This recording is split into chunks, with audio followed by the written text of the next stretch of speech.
तीन शिरी सहा हात तया माझा दंडवत श्री स्वामी समर्थ। नमस्कार स्वामी भक्त हो, स्वागत आहे तुमचं पुन्हा एकदा नवीन व्हिडिओमध्ये। या व्हिडिओचं शीर्षक आहे माहिती प्रेमानंद महाराजांची। त्याआधी व्हिडिओ पूर्ण पहा आणि चॅनलला सबस्क्राईब केलं नसेल तर आत्ता सबस्क्राईब करून घ्या। चला व्हिडिओला सुरुवात करू। प्रेमानंद महाराजांचा जन्म एका सामान्य आणि अत्यंत धार्मिक ब्राह्मण कुटुंबात झाला आणि त्यांचे नाव अनिरुद्ध कुमार पांडे। त्यांचा जन्म उत्तर प्रदेशातील कानपूर येथील सारसोल ब्लॉकमधील आखरी गावात झाला। त्यांचे आजोबा संन्यासी होते आणि एकूणच घरातील वातावरण अत्यंत भक्तिपूर्ण, अत्यंत शुद्ध आणि शांत होते।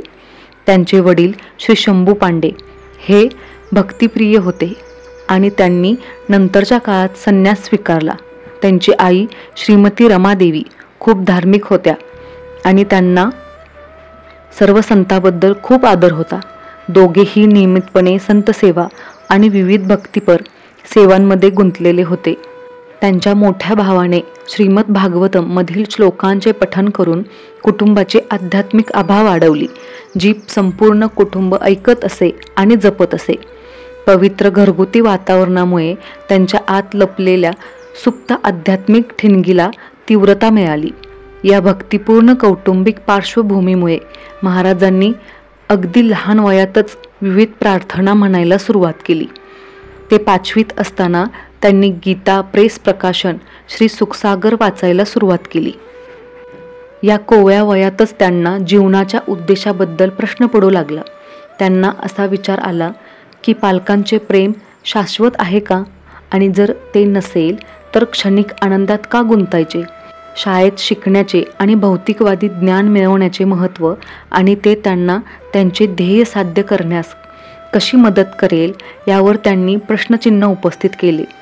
उत्तरे शोधण्यासाठी त्यांनी श्रीराम जय राम जय जय राम आणि श्रीकृष्ण गोविंद हरे मुरारी जपण्यास सुरुवात केली। ते 9वीत असताना त्यांनी देवाकडे जाणाऱ्या मार्गाचा शोध घेत आध्यात्मिक जीवन जगण्याचा दृढ निश्चय केला होता। या उदात्त उद्देशासाठी ते आपले कुटुंब सोडण्यास तयार होते। त्यांनी आपल्या कल्पना आणि निर्णयाबद्दल त्यांच्या आईला माहिती दिली। वयाच्या 13व्या वर्षी पहाटे 3 वाजता महाराज मानवी जीवनामागील सत्य उलगडण्यासाठी घराबाहेर पडले। महाराजांना नैस्तिक ब्रह्मचर्यामध्ये दीक्षा मिळाली। त्यांना आनंद स्वरूप ब्रह्मचारी असे नाव देण्यात आले आणि नंतर त्यांनी संन्यास स्वीकारला। महावाक्य स्वीकारल्यावर त्यांचे नाव स्वामी आनंदाश्रम ठेवण्यात आले।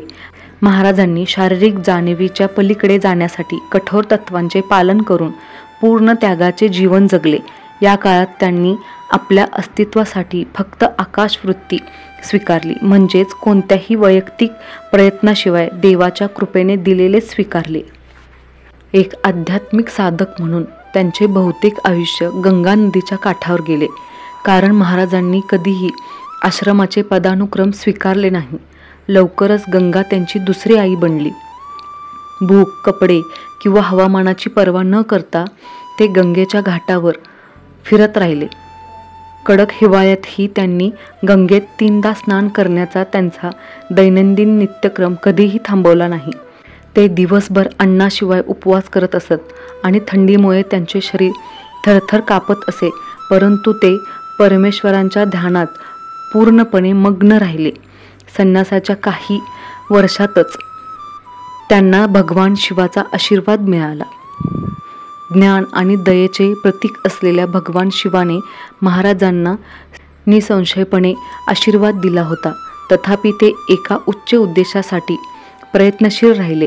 एके दिवशी बनारसमधील एका झाडाखाली ध्यान करत असताना श्री श्याम यांच्या कृपेने ते वृंदावनाच्या वैभवाकडे आकर्षित झाले।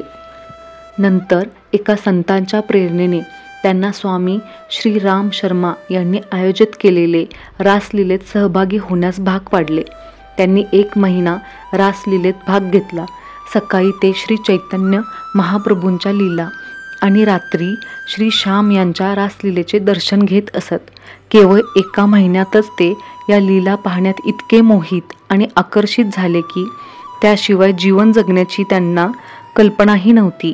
हा 1 महिना त्यांच्या आयुष्यातील एक महत्त्वाचा टप्पा ठरला।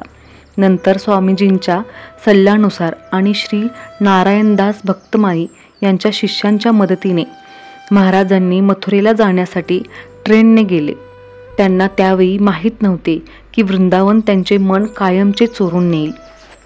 कोणत्याही ओळखीशिवाय महाराज वृंदावनात आले. वृंदावन परिक्रमा आणि श्री बाके बिहारीजींचे दर्शन हे महाराजांच्या सुरुवातीच्या नित्यक्रमात होते. बाके बिहारीजींच्या मंदिरात त्यांना एका संताने सांगितले होते की त्यांनी श्री राधावल्लभ मंदिरातही जावे. महाराजजी तासनतास उभे राहून राधावल्लभजींचे कौतुक करायचे.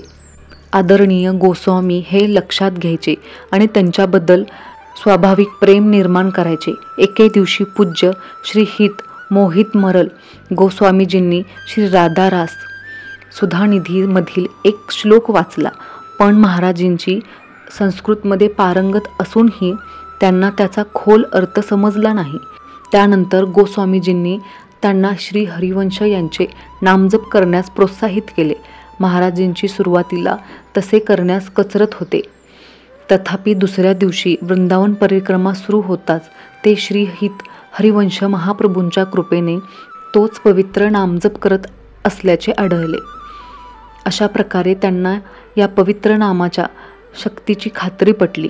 एके दिवशी सकाळी परिक्रमा करत असताना महाराजजी एका सखीच्या श्लोकाने पूर्णपणे मोहित झाले.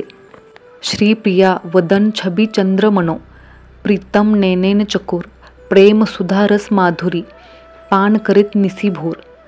महाराजांनी संन्यासाचे नियम बाजूला ठेवून सखीशी बोलले आणि ती ज्या श्लोकाचे गायन करीत होती त्याचे स्पष्टीकरण देण्याची विनंती केली.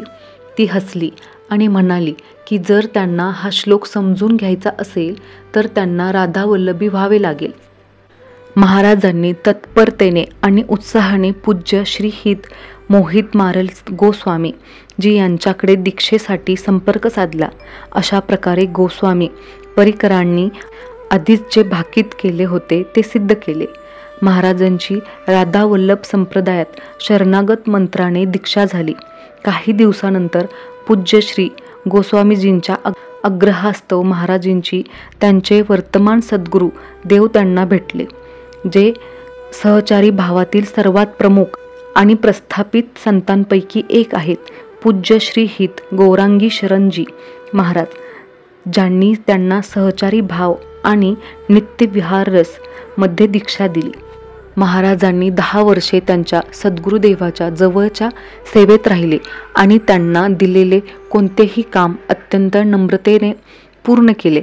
लवकरच त्यांच्या सद्गुरुदेवांच्या कृपेने आणि श्री वृंदावन धामाच्या कृपेने ते श्री राधाच्या चरणकमलांमध्ये अढळ भक्ती विकसित करत सहचारी भावात पूर्णपणे लीन झाले. आपल्या सद्गुरुदेवांच्या पावलावर पाऊल ठेवून महाराजजी वृंदावनात मधुकरी यांच्याकडे राहत होते. त्यांना ब्रजवासीबद्दल अत्यंत आदर आहे आणि त्यांचा असा विश्वास आहे की ब्रजवासींचे धान्य खाल्ल्याशिवाय देवी प्रेम अनुभवता येत नाही. महाराजांच्या जीवनाच्या प्रत्येक पैलूतून त्यांच्या सद्गुरुदेव भगवान आणि श्री वृंदावन धाम यांची असीम कृपा दिसून येते. श्री स्वामी समर्थ. व्हिडिओ आवडल्यास लाईक, शेअर, सबस्क्राईब करा. कमेंट करायला विसरू नका. धन्यवाद.